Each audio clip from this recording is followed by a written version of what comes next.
মধ্যপ্রাচ্যের সংঘাতের জেরে হরমুজ প্রণালীতে বর্তমানে প্রায় ২,০০০ বাণিজ্যিক জাহাজ এবং ২০,০০০ নাবিক আটকা পড়ে আছেন বলে জানিয়েছেন আন্তর্জাতিক নৌ সংস্থা IMO এর মহাসচিব আর্সেনিও ডোমিঙ্গুয়েজ।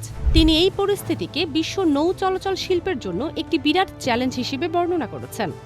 IMO এর প্রধান বলেছেন, এইসব জাহাজ সেখানে যত বেশি সময় অবস্থান করবে, নাবিকদের মানসিক চাপ ও ক্লান্তি তত বাড়বে। একই সঙ্গে জাহাজ পরিচালনার জন্য প্রয়োজনীয় রসদ ও উপকরণের ঘাটতিও প্রকট হয়ে উঠেছে। আর্সেনিও ডোমিঙ্গুয়েজ জানান, এই সংকটে বিমা কোম্পানিগুলো কোনো ধরনের ক্ষয়ক্ষতি বা দায়ভার নিতে অস্বীকৃতি জানাচ্ছে। বেশিরভাগ কোম্পানি হয় চুক্তি বাতিল করেছে অথবা চলাচলের জন্য আকাশচুম্বী প্রিমিয়াম দাবি করেছে।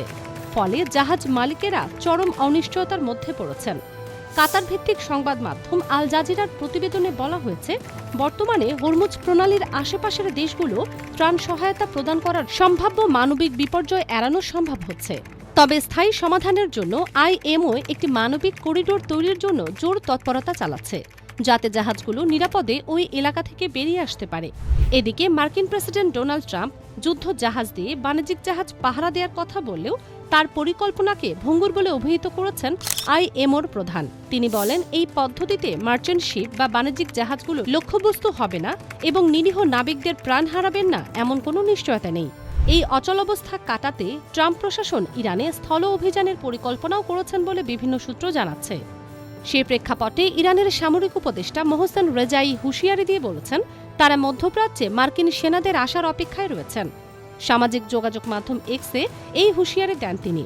এক্সে রেজাই লিখেছেন, বিমান বাহিনী যুক্তরাষ্ট্রের সবচেয়ে বড় শক্তি, তবে এটি ব্যবহার করে তারা কোনো ফল পায়নি। এখন স্থল অভিযান থেকে তারা কি আশা করছে? মার্কিন সেনারা কি ইসরায়েলের জন্য মরতে চায়? আমরা অপেক্ষা করছি। এরই মধ্যেই মধ্যপ্রাচ্যে আরও ১,০০০-এর বেশি সেনা পাঠানোর প্রস্তুতি নিচ্ছে যুক্তরাষ্ট্র। এদিকে প্রায় ২৪ ঘণ্টা আগে ইরানের ছোড়া দুটি ড্রোন কুয়েত আন্তর্জাতিক বিমানবন্দরের একটি জ্বালানি ট্যাঙ্কে আঘাত করে। ২৫ মার্চ দিবাগত রাতেও সেই আগুন নিয়ন্ত্রণে আনা সম্ভব হয়নি। বিশ্লেষকরা বলছেন, আকাশ প্রতিরক্ষা ব্যবস্থা ফাঁকি দিয়ে যখন মাত্র একটি বা দুটি ড্রোনও লক্ষ্যবস্তুতে আঘাত হানতে সক্ষম হয়, তখনও ক্ষয়ক্ষতির পরিমাণ হয় ভয়াবহ। এদিন কয়েক ঘণ্টার ব্যবধানে বাহরাইন, সংযুক্ত আরব আমিরাত সহ GCC-ভুক্ত অনেক দেশেই ইরানের হামলা চালানোর খবর পাওয়া গেছে। বাহরাইনের স্বরাষ্ট্র মন্ত্রণালয় জানিয়েছে, হামলায় মুহাররাক এলাকার একটি স্থাপনায় আগুন লেগে যায়। সংযুক্ত আরব আমিরাতেও নানা স্থানে সাইরেন বেজেছে। অন্যদিকে সৌদি আরব জানিয়েছে, তারা তাদের পূর্বাঞ্চলীয় প্রদেশে 10টির বেশি ড্রোন হামলা প্রতিহত করেছে। দেশটির অধিকাংশ তেল স্থাপনা এই এলাকাতেই অবস্থিত। ফারজানা মৌসুমী, নিউজ ডেস্ক, দ্বিতীয় আলো।